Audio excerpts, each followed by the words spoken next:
this is a really, or has the potential to be really important.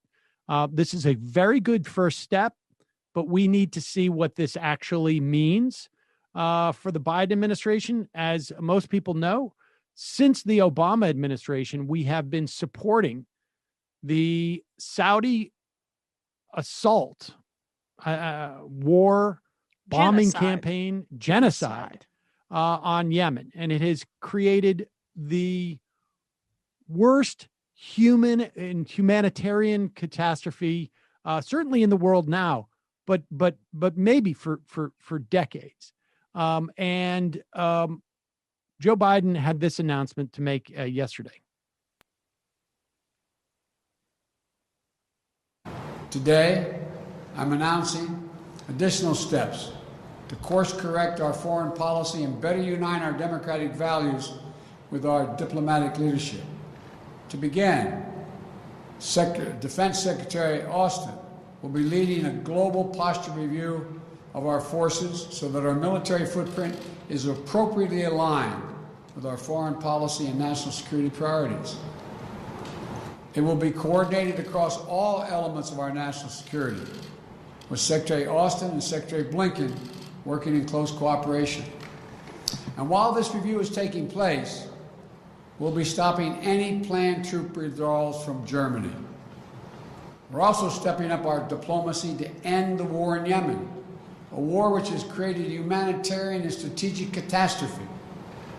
I've asked my Middle East team to ensure our support for the United Nations-led initiative to impose a ceasefire, open humanitarian challenge, and restore long-dormant peace talks. This morning, Secretary Blinken appointed Tim Lenderking, a career foreign policy officer, as our special envoy to the Yemen conflict, and I appreciate his doing this. Tim has lifelong experience in the region, and he'll work with the UN. So the point being is that we're supposedly pulling back on our support that has been enabling Saudi Arabia's attacks on Yemen. We are sending an envoy there that is supposedly means we're actually leaning in some way with an agenda to end this conflict. It remains to be seen, but this is one of those situations where, like, this is a necessary step. Yes, to go to that place. It doesn't mean that we're necessarily going to get to that place, but it's a necessary step. Well, I was more optimistic when I heard about this than when I did a little bit more digging and I thought about it a little bit longer. A lot of what Biden used in terms of his language was, we are going to end our support for offensive operations in Yemen, which basically means we're going to stop the arming them in the active conflict. But he also said we're going to still support their defense of the border from Houthi rebels.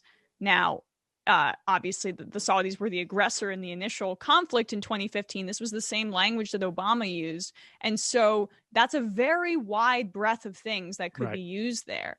And protecting the border, they don't really need more arms and money from us.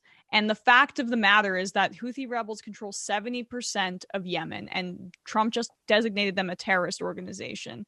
So that means that 70%, they're blocked from any and all aid as they die of famine. 200,000 Yemenis have died in this conflict. So this is the first step necessary, but I am concerned about the language used by Joe Biden. It echoes what was used to get us into this funding of a mass indefensible genocide proxy war between Iran and Saudi Arabia.